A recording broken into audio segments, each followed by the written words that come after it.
لە ڕاستیە من وا کاتی بیرم لەم پرسە کردەوە بیرم ناونیشانەکە وا داڕشت بەڵامی تر هەردوو لە ینی لەو بڵێم لە دوا درافتێک بوو بە هەردوو لا بوو بە دنیا بەرەو کوێوە کوردستان بەرەو کوێ لە ڕاستیە من وام ینی هین کرد کە ئەوەی کوردستان پرسیار نییە ئێمە زانین بەرەو ناکوێ ڕۆین بەرەو شوێنێکی دیار ناڕۆین بەرەو ینی ئەگەر دنیا کۆمەڵێک تێز هەیە کۆمەڵێک هێز هەیە کۆمەڵێک بڵێم ئیتار هەیە چوارچێوە هەیە کە تایە ئەتوانین بیر لەوە بکەینەوە کە دنیا بەرەو کوێچێ مۆدێلێکمان هەیە مێژوویەکمان هەیە هەم ژمارەیەکی بەرفراوان لە ناوەندی بیرکردنەوەمان هەیە لە خەڵکی تایبەتمەندمان هەیە بەم بوارە بەڵام ئەمانە لە کوردستان ونە وام باش زانی کە ئەوەی کوردستان بەرەو ناکوێ بێ ئەم بابەتە ئێجگار ئاڵۆزە بۆیە من نامەوێ بێتاقەتان کەم بەوەی کە بێم قسە لەسەر ئەم تێز و ئەو چەمک و ئەو هینە بکەم کۆمەڵێک چیرۆکە گێڕمەوە یەکەم چیرۆکیان دەربارەی 18 جوتیارە لە شاری شینگۆن لە چین لە ساڵی 1970 بەتایبەتی لە پاییزی ئەو ساڵە 18 جوتیار لەو شارە ئەم ڕێکەوتنامەیان لە نێو خۆیان ئیمزا کرد ئەم ڕێکەوتنامەیە ئەوە خاتە ڕووکە ئەم 18 جوتیارە گەشتنە ئەو ڕێکەوتنەی کە بە مۆدێلی سۆشیالیزم زەویەکانیان بەڕێوە نەبن بە مۆدێلی هەرەوەزی کار نەکەن واز بێنن لەوەی کە هەمویان بەیەکەوە ئەو زەوی زارانە بەڕێوە بەرن لە نێو خۆیانە هەر هەژدەیان ڕێککەوتن کە زەویەکانیان بەشکەن و بە نهێنی بمێنێتەوە و کارەکانیان بکەن ئەمە وای کرد کە بەرهەمیان کە ساڵانە کە بە هەرەوەزی ئەیان کرد 15,000 کیلۆ بوو یان 15 تەن بوو لە ئەنجامی ئەوەی کە هەر یەکە و بەشی خۆی بەڕێوە برد بوو بە 90 تەن ئەمە کرۆکی ئەو چاکسازیە بوو کە دوایی لە بواری زەویزار و بڵێم لادێ و جوتیاریە هاتە ئاراوە ئەم 18 جوتیارە ئێستا ئەگەر بڕۆی بۆ ئەم شوێنە مۆزەخانەیەکیان هەیە ئەمە وادانرێکە سەرەتای چاکسازی چینە سەرەتای مۆدێلی پاش ماوە لە ساڵی 1970 کە ئەمە ڕوویە دنگ ژیاوپینگ سەرۆک بوو دنگ ژیاوپینگ ینی عەقڵە مەزنەکەی پشت چینی ئەمڕۆیە ئەوەیە کە ئەو قۆناغی پاش ماوی گواستەوە بۆ قۆناغی کە چین بێتە ناو دنیاوە پشیلەکە لێرە مەبەستمەوەیە دنگ ژیاوپینگ قسەیەکی هەیە ئەڵێ پشیلە گرنگ نییە ڕەش بێ ئەسپی گرنگەوەیە مشک بگرێت ئەگەر ئەوانەی چاودێری چینەکەن ئاشنان بەم زمانە میتافۆرەی چین یەکێک لە کێشەکانی یاساناسی لە چین ئەوەیە کە زمانێکی شیعری میتافۆری هەیە ئەم دەربڕینانە ینی چەنەها کتێب هەیە هەر تەفسیری چینەکە لە ڕووی میتافۆر و ئەکسپرێشن یان ئەوەی کە پێڵن پەند و ئەو شتانی کە لە وەکو نەستەق لە هینە جا ئەم قسەی دنگ ژیاوپینگ ینی چنێک سادە دەرەکەوێ بەڵام دەرخەری ئەوەیە کە سەردەمی پەیوەستبوون بە یەک ئایدۆلۆژیاوە بە فیکری یەک کەسەوە بەسەر چوو ئێستا سەردەمی ئەوەیە چی کارەکە چی واکە زیاتر بەرهەمەکان زیاتر کارەکان ئەوەی پێڵێن ئفیشنت یعنی باشتر بێ کە بەرهەمدارتر بێ سوودمەندتر بێ ئێمە منم چیرۆکە گەڕمەوە چونکە چین یەکێکە لە هەرە توخمە سەرەکیەکانی داهاتوو یعنی ئەگەر بە هەر شێوەیەک بیرکەینەوە لەوەی کە لە 10 ساڵی داهاتوو 20 ساڵی داهاتوو 30 ساڵی داهاتوو چیە گوزەرێ ئەبێ لە چین تێبگەین چین لە 1970 ئامانجی ئەوە بوو کە بڵێم وڵاتێکە کە سوودمەند بێ لە دنیا و خەڵکەکەی لە برسێتی ڕزگارکە ینی ماویزم بەو قۆناغانەی پیا ڕۆشت لەوەی کە Great Leap Forward ئەوەی بازدانی گەورە بەرەو پێش یا شۆڕشی کەلتوری لە ئەنجامی من زیاتر لە 60 ملیۆن کەس مردن لە برسە بەڵام بەکرانەوەی دنگ ژیاوپینگ چین ئێستا لە وڵاتێکە و لە 1970 کە لە ئاستی مالیا بووە بۆ ژیان و گوزەران ئێستا ڕکەبەری ئەمریکایە نەک ڕکەبەرەتی بگرە مەترسیە لەسەر ئەمریکا. ئەم مەترسیە سیستەمی جیهانی لە قاڵبەدا لە داهاتووە. دوایین کتێب کە ئەم ڕۆژانە دەرچوو، یانی چەند هەفتەیەک لەمەوە پێش لەلایەن ڕۆژنامنووسێکی ناسراوی نیویۆرک تایمز و ئافرەتێکی تر کە لە ناشنال سیکیورتی شکایستا ناوی نیو کۆڵد وۆرسە بە کۆ، یعنی جەنگی سارد نوێەکان، ینی جەنگە وەکوۆنیە یەک جەنگی ساردمان هەبێ لە داهاتووە زیاتر لە یەک جەنگی ساردمان هەیە. جەنگێکی سارد لەگەڵ چین ڕەنگە، جەنگێکی سارد لەگەڵ رووسیا، جەنگێکی سارد لەگەڵ هند. بەڵام ئەم وەکو راپۆرتەرێک وەکو هینێک بەڵام ئەوەی بۆ من یعنی نامەوێت درێژە بەم چیرۆکە بم. چیرۆکی چین چیرۆکی داهاتووە، چیرۆکی ئەوەیە کە ملیارێک مرۆڤ لە برسێتی ڕزگاری بووە، هاتووە بووە بە ناوەندی بەرهەمهێنان لە دنیا، بووە بە ناوەندی ینی کارگەی دنیا، شوێنی دروستکردنی بەرفراوان. جا لێرە بە شێوەیەکی کورت باسی چینەکەم لە پەیوەندی بە ڕۆژاوا و دواییش ڕەنگە بێمەوە سەری. ڕۆژاوا کە بیری لە چین کردەوە، لە سەرەتا کە کیسنجەر بیری لەمە کردەوە، بیری لەوە بەلایەوە ئەوە گرنگ بوو، ئامانجێکی جیۆپۆلیتیکی بوو، چۆن چین و رووسیا یەک نەگرن، لە یەک نزیک نەبنەوە بۆ ئەوەی کێبڕکێی ئەمریکا بکەن. ئێستا ئەمە ئەبینین ئێمە، ئێستا لە نێوان شی جیاوپینگ و ڤلادیمیر پوتین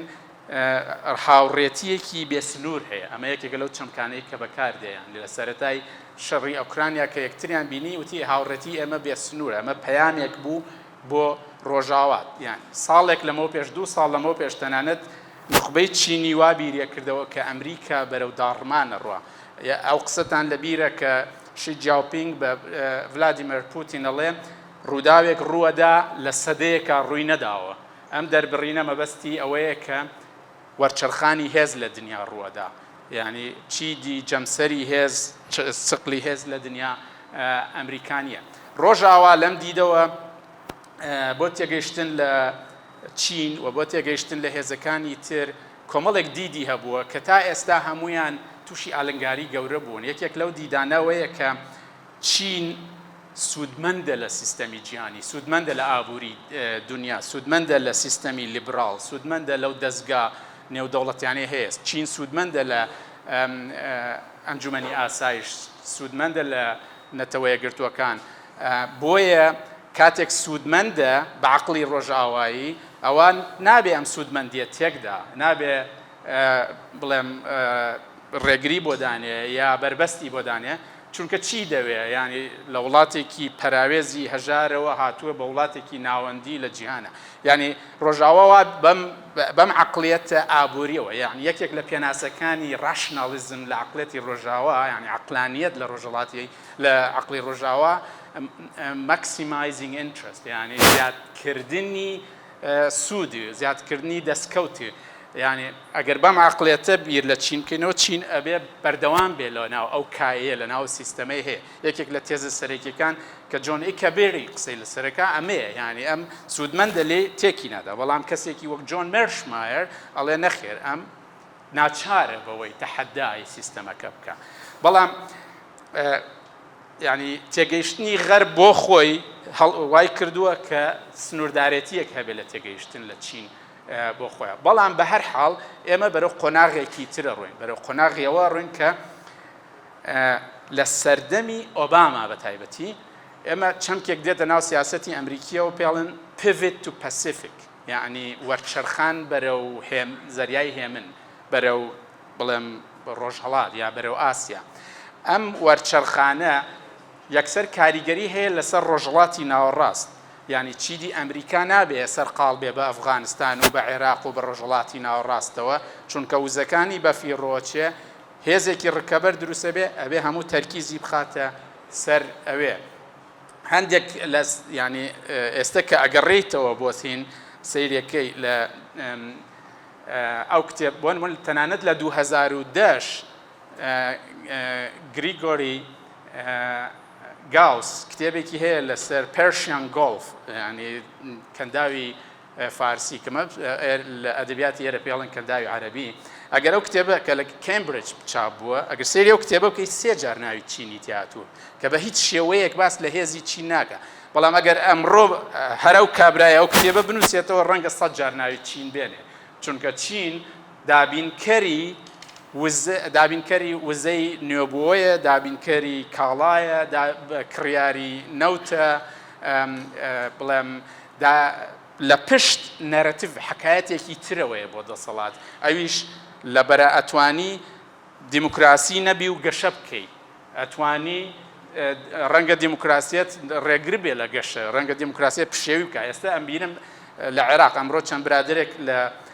بەغا و موسەنا و ئەوانەوە هاتبوون یەکێک لەو تێزانی تەنانەت لە ناو شیرینەکانیشا هەیەەوە عێراق سیستەمێکی پشێوی هەیە لە ئەنجامی ئەم پشێویە سوودمەند نابێ گەندەڵی هەیە بۆیە پێویستە کۆی کەینەوە تا حەدێک مەرکەزی کەین ئەمە و تێزەیە کە چین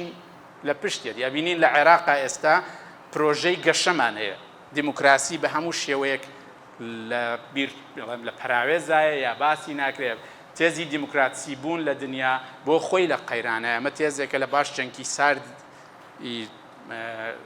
سۆڤێت و ئەمریکا دێتە ئاراوە ئێستا بەرەو ڕێگری هەیە نەیاری هەیە ڕکەبەری هەیە و هەندێکیش بڕۆیان وایە بەدیلی هەیە دێمە سەر چیرۆکی دووەم یەکێک لە توخمەکانی داهاتوو ئەگەر چین بێ ئەوە توخمێکی هەرە سەرەکی داهاتوو artificial intelligence هۆشمەندی زیرەکە لێرە چیرۆکێکی گەڕمەوە لە کاتێک رووسیا هێرشە کاتە سەر ئۆکرانیا وڵاتێکی ماندووە وڵاتێکی گەندەڵە وڵاتێکی ینی لە ئاستی وڵاتێکی ئەوروپیا هینا نییە بۆیە هەموو داتاکانی ئۆکرانیا وەکو چۆن لێرە ئێستا کۆمەڵێک شوێن هەیە سێڤەری تایە و داتاکان تایە کۆبووەتەوە ینی بۆ نمونە کۆمپانیا گەورەکان ئاسیا سێڵیان کۆڕک یان هینەوەمانە هەموو شوێنیان سێڤەریان هەیە لەم سێڤەرا هەموو داتاکانیان کۆبووەتەوە و ئیشی لەسەرەکەن حکومت هێشتا ئەلکترۆنی نییە تا سێڤەری هەبێت وەم شتان تا حەدێک بەڵام وابزان بە هاوکاری چین حکومەتی عێراقی بەرەو ئەلکترۆنی بوونەچێ جا یەکەم شت هاتە خەیاڵی ئەمریکا و ئەوانی تر ئەوە بوو کە باشە ئەگەر ڕووسەکان دایان لەم شوێنانە دایان لەم سێڤەرانە ئەوە ئێمە چۆن ئیشکەین لەگەڵ ئۆکرانیەکانە داتاکان نەمێنێن چۆن پەیوەندی بکەین چی کرا مایکرۆسۆفت لە ماوەی هەفتەیەکە هەموو ئەم داتایانەی وەرگرت و کردنیە خستنیە کلااودەوە نازانم ئەو چەمکە بە کوردی بەکانی پێڵەن هەور ئەگەر تەرجمەیەکی ئەبێ بە هەور بەڵام هەور ینی شوێنێکی ڕەمزی کە لە ئایتی ینی هینە بەکاردێک کە تۆ داتاکان لە عەرزەوە وەرەگری خێتە شوێنێک کە لە بینی عەرز و عاسمانە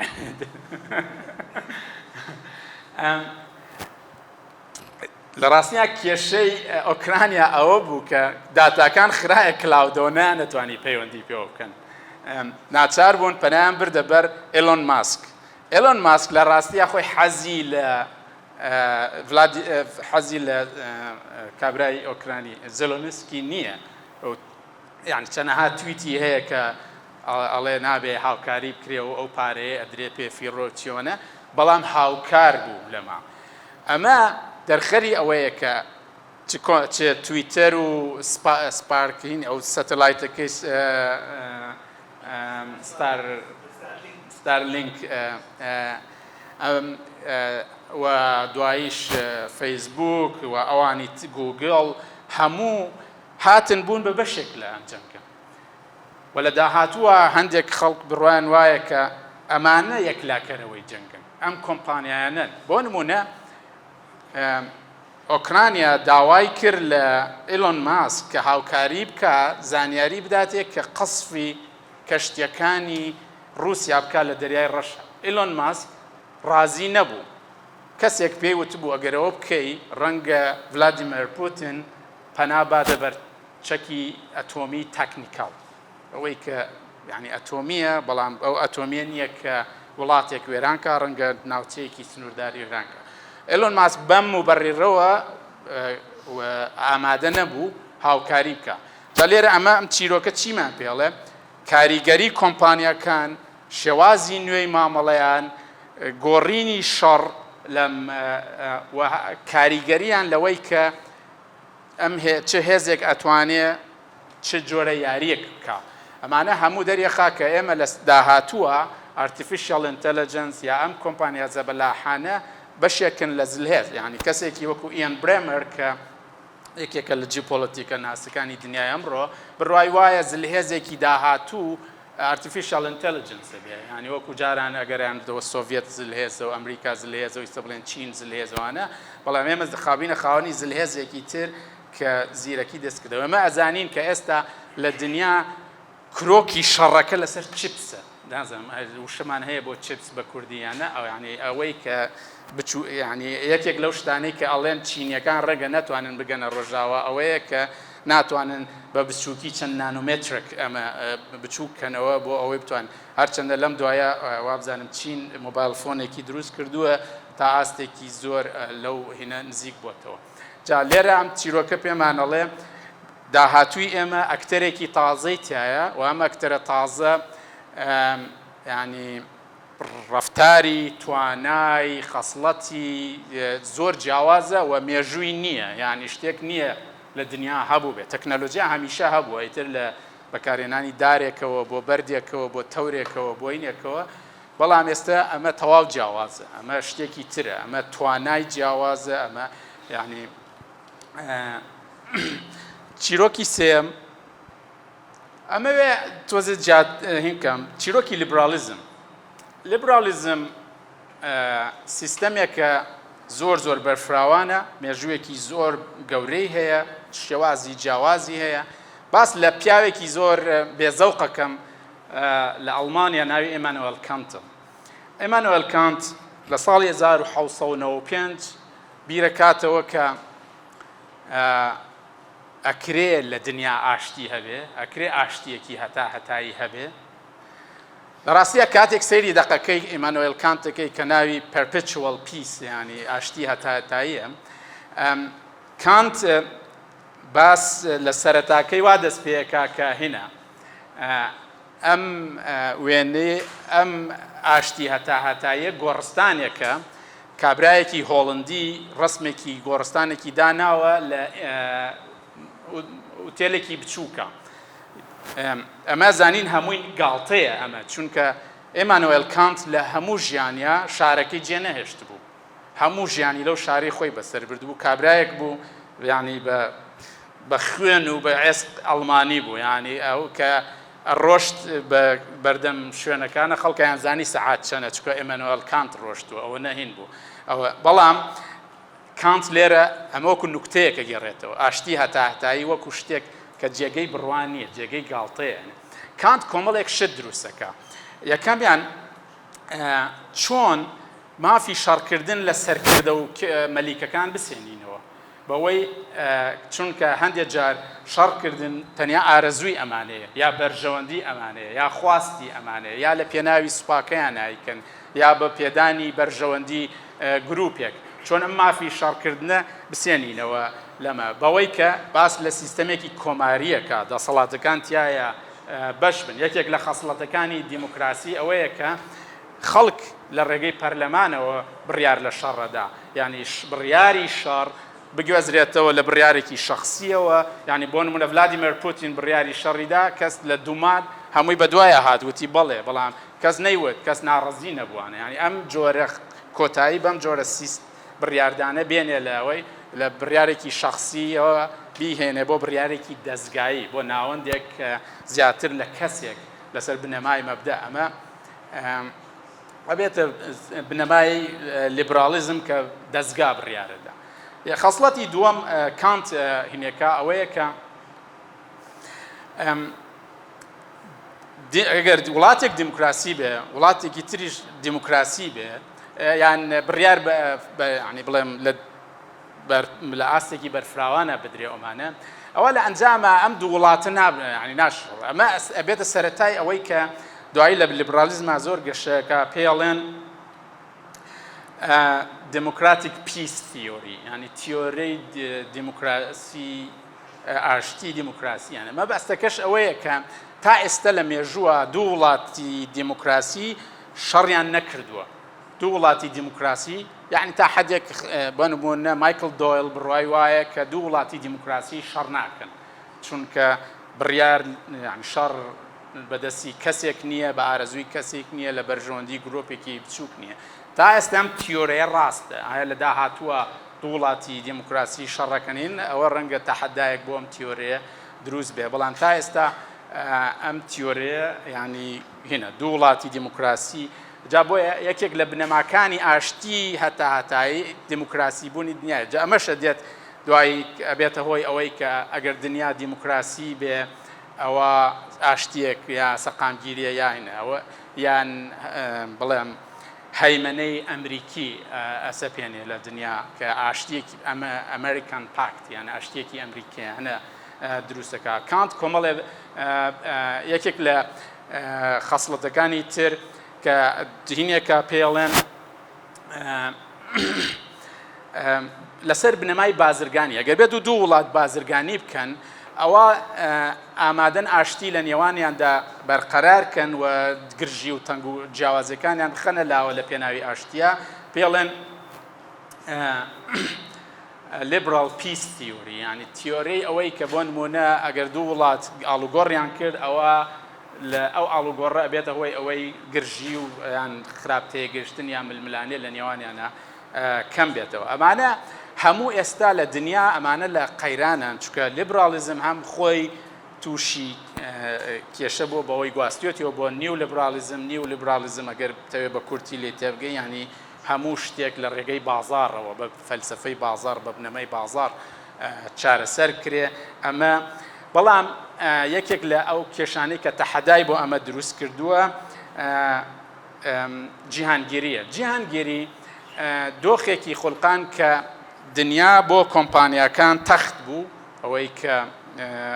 ڕۆژنامەنووسی نیویۆرک تایمز فریدمان ئەڵێ فلات وۆڵد، ینی کە دنیا تەخت بوو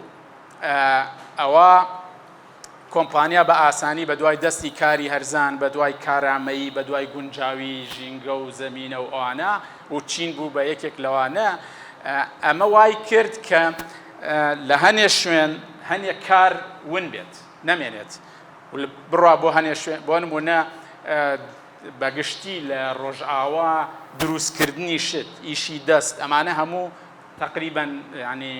کەم بوون، بچووک بوون، لاواز بوون، هەموو اعتیمادی کردن. ئەمە وای کرد طبقەیەک کە ئەم ئیشانەیانە کرد، خەڵکێک کە ئیشی دەستیانە کرد یان خەڵکێک کە بڕوانامەی بەرزیان نەبوو یا لە شارەکانە نیشتەجێ نەبوون، ئەوانەی کە دەنگ بە ترامپیان، ئەوانەیان کە دەنگ بە برێکزیتە دەن، ئەمانە خەڵکێکن کە سوود ینی زەرمەند بوون لە سیستەمی گلۆبالیزیشن، لە سیستەمی جیهانگیری، بەوەی کە کۆمپانیەکان بڵێن ڕۆشتون بۆ شوێنی تر، بە دەستی کاری تر، بۆ هین ئەوان لە وڵاتی خۆیانە ئیشی هەمیشەییان دەست ناکەوێت. لێکۆڵینەوە هەیە لە ئەمریکا، ئەو خەڵکانە ناتوانن تەنانەت ژیانی خێزانی سەقامگیر بەدەست بێنن، بەگشتی جیابوونەوە هەیە، مناڵەکانیان هەر لای باوکێکە یا لای دایکێکە، ئەوەی پێڵەن سینگل مام، دایکی تاقانە دروستەکە یا باوکین، و ئەمە بێتە هۆی اعتیمادکردنی زیاتر لەسەر کوحول و ئەو شتانە، کورتبوونەوەی ژیان، هەموو ئەمانە دەرئەنجامی ئەمانە، هەموو ئەمانە دەنگدەری ترامپن، دەنگدەری فاشیستەکانی ئەوروپان و لە ئەنجامی ئەمە ناشنالیزم سەرەڵەیە، لەوەی کە ئەبێت دیوارێک بە دەوری خۆمانە دروستکەین و لە دنیادا بڕێن کاری خۆمان بۆ خۆمان، کۆمپانیای خۆمان بۆ خۆمان و ئەم شتانە. بەڵام لە کۆڤیدا ڕەهەندێکی تری پەیاکرە، ئەمە ڕەهەندی ئاسایش بوو، لەوەی کە چین هاوکار نەبوو لەوەی زانیاری بدا ئەم نەخۆشیە چییە، و قەیران دروست بوو لەوەی ئەو کاڵایانە پێویستن بۆ ڕوبەڕبوونەوەی ئەم نەخۆشیە، و چین لە پڕ بوو بە وڵاتێک ئەترسا لە کۆمەلگای نێودەوڵەتی خۆی داخست. ئەمە ینی ئەو بڵێم پەشۆکانێکی هێنا بە عەقڵی غەربیە کە ئێمە ئەم وڵاتە بێ ئەجندان نییە، ئەم وڵاتە ئەوەی کە ڕۆبرت زیلێک ئەیوت responsible stakeholder يعني لایەنێکی بەرپرسی بەشدار نییە لایەنێکە ئەجندای خۆیە یعنی شتێک غەرب لێی تێناگا بۆچی ئێمە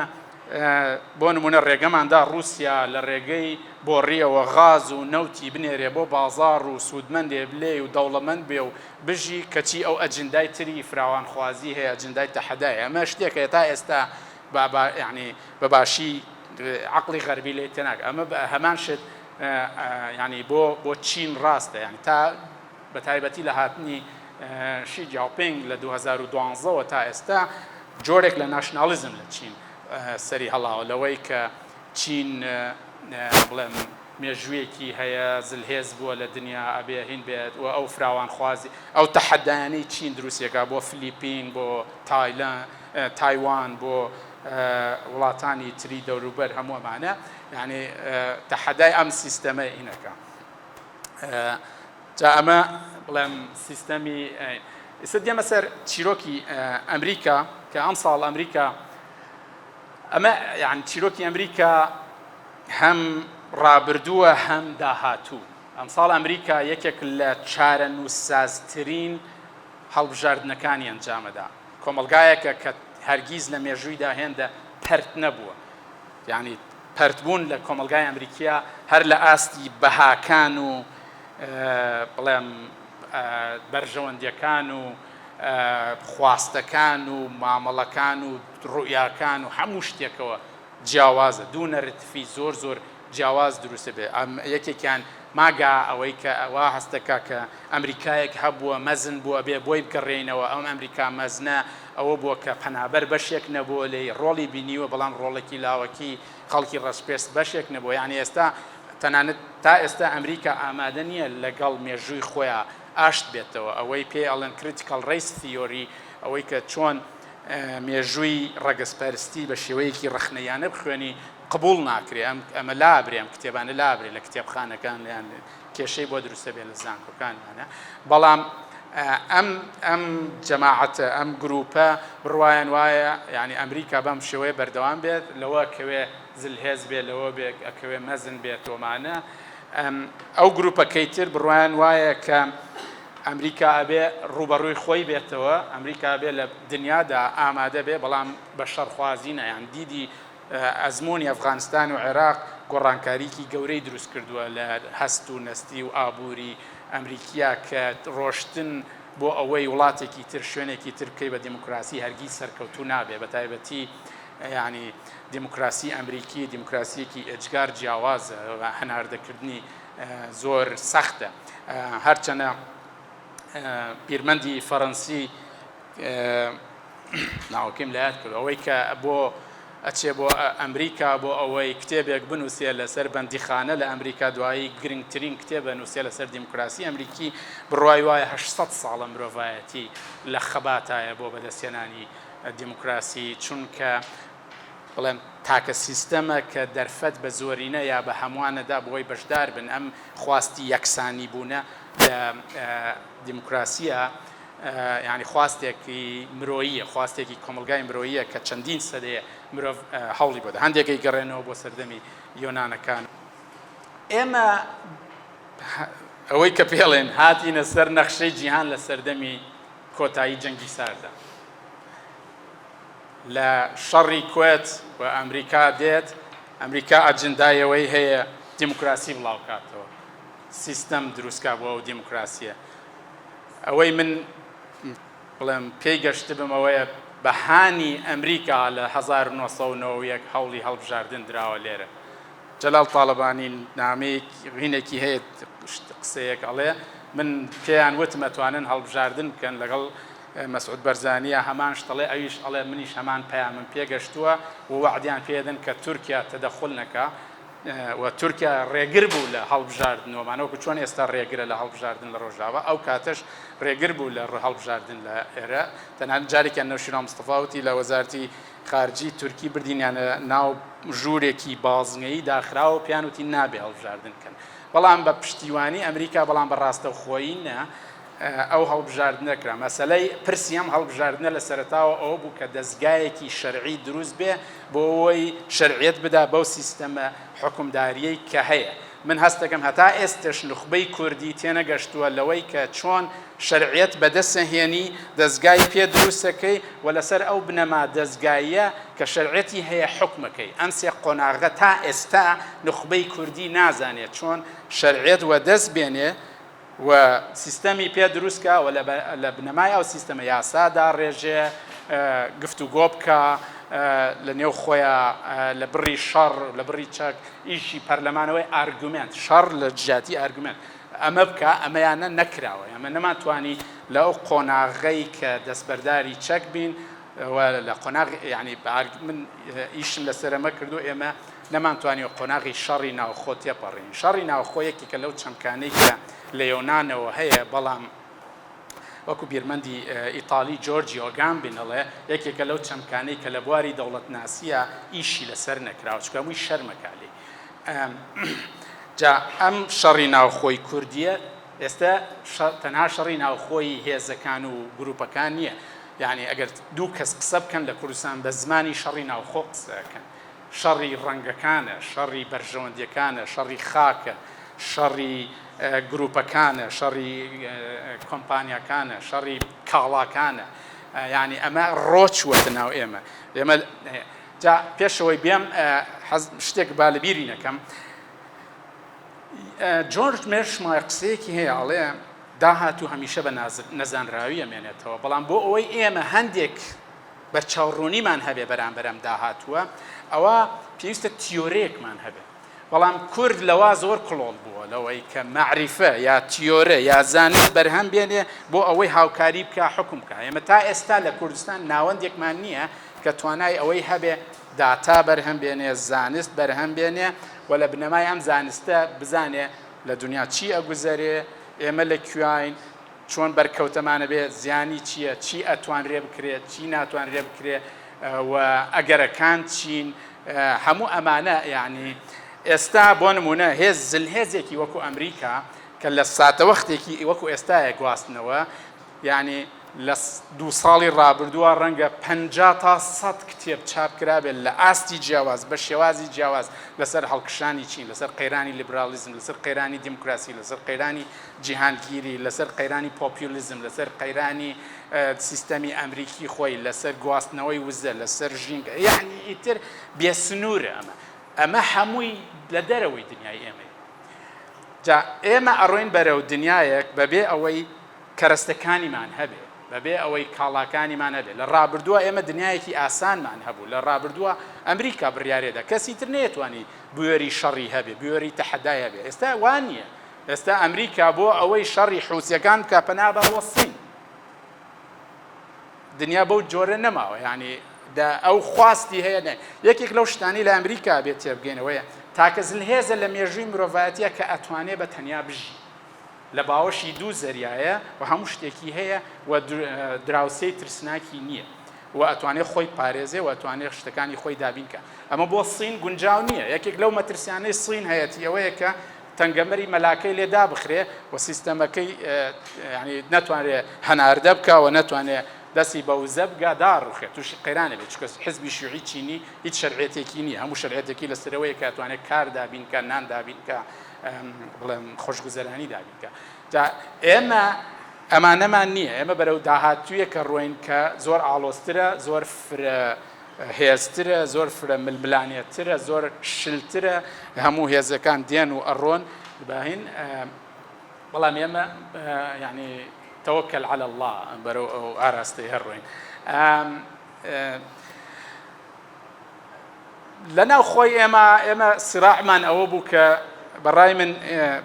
هێزێک بەتایبەتی پارتی دیموکراتی کوردستان ئەوێت لە سایەی ئەوە هەموو شتێک ڕووبە و هێزەکانی تر ئەجندایان ئەوە بوو کە چۆن ڕێگری بکەن لەمە چۆن ئەمە بخەنە لاوە چۆن ئەمە بسڕنەوە لە قۆناغی دوای ئەوە چۆن بەشێکیان دەستکەوێت لەمە چۆن ببنە بەشێک لەمە هەموو ئەمە مێژووی 30 ساڵ یا 50 ساڵی ئێمەیە ئەم سیراعە لە نێوان هێزێکە ئێوێ هەموو شتێکی هەبێ ئەو هێزەکانی تر لە دەورین ئایا شتێکیان بەرەکەوێ ئایا شتێکیان دەستەکەوێ ئایا ئەتوانن لای بن ئایا ئەتوانین کەن بەڕای من تەنیا قۆناغێک لە سەرەتای گۆڕانە هەرچەنە ئەمە ڕەنگە لە ئەنگرانە بێ بەڵام وەکو هین ئەکرێ قسەی زیاتر لەسەرکەین کرانەوەی ئەم سیستەمە تەنیا ساتە وەختێک کە هەڵدرا ئەم سیستەمە بکرێتەوە یعنی سیستەمی پەرلەمانی دەرفەت ئەوە ئەدا کە کرانەوەیەک بکرێ بۆ هێزەکانی تر بێنە ناوە و بڕۆنە دەرەوە ئەم خەسڵەتە لە دنیای ئێمە نییە هەر هێزێک دێتە ناوە نایەوێت جارێکی تر بڕاتە دەرەوە هەر هێزێک دێت ئەوێ خاوەندارێتی خۆی ینی ئەم خاوەندارێتیە بۆ سیستەم بۆ حەکایەت بۆ مێژوو بۆ سیمبۆل زۆر خەتەرە ینی ئەبێ ئەم خاوەندارێتیە پچڕانێک هەبێ لە بینە تا ئەمە نەکەینە جا ئەمە من هەستم کرد لە یەکەم قۆناغ و دوم قۆناغی بزنەوەی گۆڕان ئەکرا ئەمە بکرێ ئەگەر تێگەیشتن هەبوایە ئەگەر ڕێگری نەبووایە بەڵام ئەوەش بە ئاراستەیەکی تڕۆی کە ئەو هێزە ئێستا خاوەنی ئەو ئەجندایە نییە لەوە زیاتر ینی ئێمە بەداخەوە ڕەنگە بە ڕەشببینی کۆتایی بێنم هەم دنیا بەرەو جیاوازە ڕوا و بەرەو ناسە قامگیری بەرەو شلبوون بەرەو کەمتر بایەخ بە دیموکراسی بە مافی مرۆڤ بە مافی کەمینە بە مافی جیاواز و هەم ئێمە لە ئەنجامە پەرتە بین لاوازە بین توانای بنیاتنانمان نابێ و هەم لە هەمووی تراژی ترەوەی گوێ نایێن زۆر سپاس.